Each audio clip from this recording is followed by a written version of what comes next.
महाबोधि महाविहार मुक्ति आंदोलन को हुए 51 दिन पूरे, प्रकाश अंबेडकर ने किया बड़ा ऐलान। जी हाँ दोस्तों, आपने बिल्कुल सही सुना। मैं हूं पराग महेंद्र, आप देख रहे हैं नेशनल चौपाल। महाबोधि महाविहार मुक्ति आंदोलन को अब धीरे धीरे तकरीबन 51 दिन बीत चुके हैं और उन तमाम 51 दिनों में आपने देखा कि कैसे बौद्ध भिक्षुओं को काफी ज्यादा तकलीफें पहुंचाई जा रही है। उन्हें उनका धरना जो महाबोधि महाविहार से काफी ज्यादा करीब था, तकरीबन 2 किलोमीटर दूर जा चुका है। यहां तक कि ये देखने को मिला कि पानी पीने के लिए जो सुविधाएं वहां उनको मुहैया करवाने वाली जो चीजें थी उसको भी बंद करने की कोशिश की गई। यानी प्रत्येक तरीके से ये किया, इस तरीके से हालात निर्माण किए जा रहे हैं कि बौद्ध भिक्षुओं के जो हौसले है वो अब समय के चलते कहीं न कहीं पस्त हो जाए, वो घुटने टेक ले और उस आंदोलन को वो पीछे ले ले। लेकिन पूरे देश और दुनिया से महाबोधि महाविहार मुक्ति आंदोलन को मिलने वाला समर्थन तमाम बौद्ध भिक्षुओं के हौसले को और ज्यादा बुलंद करता हुआ नजर आ रहा है। पूरे देश और दुनिया से महाबोधि महाविहार मुक्ति आंदोलन को लेकर लगातार समर्थन वाली तस्वीरें निकल रही है। यह आंदोलन अभी कोई राष्ट्रव्यापी नहीं, यह अंतर्राष्ट्रीय स्तर पर पहुंच चुका है और इसी मसले को लेकर संसद के अंदर, संसद के बाहर लगातार जो है आवाज बुलंद की जा रही है। इसमें आपको बता दें कि राज्यसभा सांसद मुकुल वासनिक, इनके जरिए इस मसले को लेकर आज राज्यसभा में अपनी बात बुलंद की गई है। इसको लेकर उन्होंने कहा है कि बोध गया मंदिर प्रबंधन की कमेटी में तकरीबन 9 सदस्य है और 9 सदस्यों में से केवल 4 जो है वो बुद्धिस्ट है और बाकी के जो लोग हैं वो गैर बौद्ध है, जो कि हिंदू है। और भारत एक धर्मनिरपेक्ष देश है और यहाँ कई जातियां रहती है, धर्म और संप्रदाय के लोग रहते हैं। संविधान के मुताबिक देखा जाए तो सभी को धार्मिक स्वतंत्रता, मंदिर, मस्जिद और चर्च, गुरुद्वारा जैसे धार्मिक स्थलों को और धार्मिक समुदाय जो होते हैं उनको प्रबंधन करने के लिए उन्हें अधिकार होते हैं कि जिसका वह श्रद्धा स्थान होता है वो उसका। लेकिन बौद्ध विहार महाबोधि को लेकर ये जो अपवाद है, आखिर ऐसा क्यों, ये सवाल उनके जरिए किया गया है। उन्होंने कहा है कि मैं केंद्र सरकार में मांग करना चाहता हूं कि 1949 के कानून को खारिज कर बौद्धों की जो मांग है उसको ध्यान रखते हुए एक नया कानून बनाया जाए। तो यहाँ पर बीटीएमसी एक्ट को रद्द कर नए कानून बनाने की बात राज्यसभा सांसद मुकुल वासनिक इनके जरिए की गई है। इसके साथ साथ एक ऐसी नई मुहिम अब वंचित बहुजन आघाड़ी के जरिए जिसका ऐलान कर दिया गया है और साथ साथ भारतीय बौद्ध महासभा भी इसमें शिरकत करी हुई है। प्रकाश अंबेडकर ने कहा है कि वंचित बहुजन आघाड़ी और भारतीय बौद्ध महासभा ने महाबोधि मुक्ति आंदोलन के समर्थन में पूरे महाराष्ट्र में हस्ताक्षर अभियान शुरू कर दिया है। आखिर हस्ताक्षर अभियान का क्या स्वरूप होगा?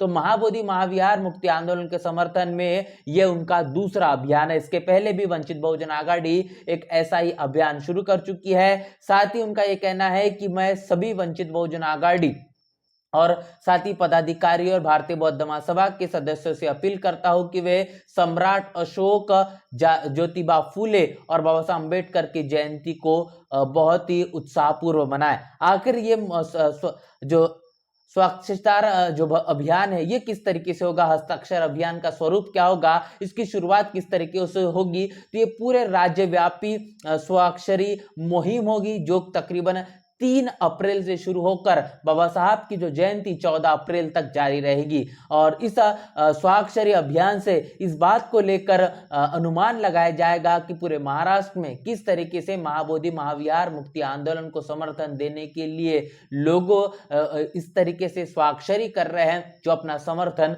दर्ज कर रहे हैं। इसके साथ साथ आपको बता दें कि लक्ष्मण यादव, प्रोफेसर लक्ष्मण यादव, जो अपने बयानों, अपने दिए गए भाषणों को लेकर हमेशा से सुर्खियों में रहते हैं, उन्होंने भी आज महाबोधि महाविहार मुक्ति आंदोलन में अपना समर्थन देकर, अपनी शिरकत कर इस बात का ऐलान कर दिया है कि महाबोधि महाविहार ये बौद्धों की विरासत है और इन्हें ये मिलना चाहिए। इसके साथ साथ इस आंदोलन को लेकर शुरुआती दौर पर जिनके कांधों पर ये भूमिका देखी गई, सतीश कुमार दास जो कि आरजेडी के विधायक है, उन्होंने भी आज प्रोफेसर लक्ष्मण यादव के साथ मिलकर तमाम जो बातें सोशल मीडिया के साझा की है। उन्होंने कहा है कि इस देश का मनुवादी जातिवादी मीडिया इन तमाम खबरों को महाबोधि महाविहार मुक्ति आंदोलन को लेकर तकरीबन जो 51 दिन बीत चुके हैं, इनकी खबरों को साझा नहीं करता, इनको कवरेज देने का काम नहीं कर रहा। लेकिन शुरुआत से सोशल मीडिया जो है लगातार इन खबरों को पूरे देश और दुनिया तक पहुंचा रहा है,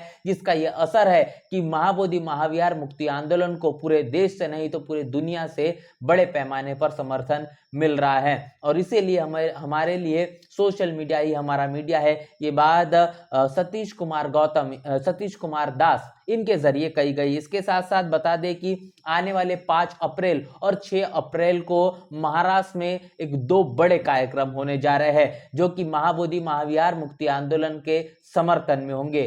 5 अप्रैल को मुंबई के कल्याण में एक बड़े कार्यक्रम का आयोजन किया गया है और उसके साथ साथ 6 अप्रैल को नागपुर के बेजनबाग में शाम 4 बजे से लेकर रात 10 बजे तक कार्यक्रम होगा, जो कि महाबोधि महाविहार मुक्ति आंदोलन के समर्थन में एक बड़ी विशाल जनसभा होगी। जिस जनसभा में देश के तमाम महानुभावों को यहां पर आमंत्रित किया गया है। और खासतौर पर बता दें कि राजनीतिक पार्टी के तौर पर बहुजन समाज पार्टी ने भी इस कार्यक्रम में शिरकत करने के लिए हरी झंडी दे दी है। बहुजन समाज पार्टी के महाराष्ट्र के प्रदेश अध्यक्ष एडवोकेट सुनील डोंगरे इस कार्यक्रम में शिरकत करेंगे और उनके माध्यम से मार्गदर्शन भी होगा। और बहुजन समाज पार्टी का अगर इतिहास देखेंगे, 4 बार जब बहुजन समाज पार्टी का शासनकाल उत्तर प्रदेश में रहा, तो बहन मायावती के जरिए जो शासन चलाया गया उस मुताबिक उस बौद्ध विरासत को पुनर्जीवित करने की पूरी कोशिश की गई। मान्यवर कांचीराम साहब के आप जीवन को देखेंगे तो एक बुद्धिस्ट व्यक्ति के तौर पर उन्होंने जीवन जिया है। उनका अंतिम संस्कार भी बौद्ध रीति रिवाजों से हुआ। बहन मायावती के जीवन को आप अगर करीब से देखने की कोशिश करेंगे तो बहन मायावती का जीवन भी एक बुद्धिस्ट व्यक्ति के नजरिए से ही देखने को मिलता है। और इसका सबसे बड़ा सबूत है कि जब बसपा की सरकार उत्तर प्रदेश में बनी तो उस पूरी विरासत को पुनर्जीवित करने की कोशिश की गई। जिस प्रकार 84 बौद्ध विहारों स्तूपों को बनाने का काम सम्राट अशोक के जरिए अपने समय में किया गया, उसी मुताबिक उसी तर्ज पर बहुजन समाज पार्टी ने भी उत्तर प्रदेश को उसी सिंधु घाटी की सभ्यता के अनुसार बनाने की कोशिश की है।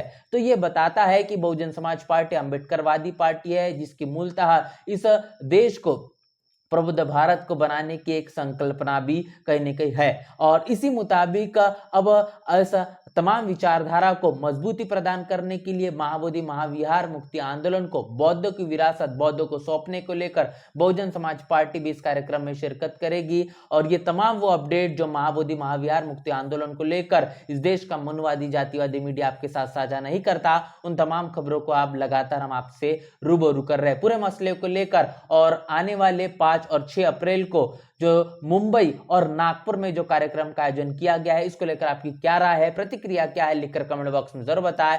बने रहे नेशनल चौपाल के साथ, मिलते हैं वीडियो में, तब तक के लिए जय भीम जय भारत।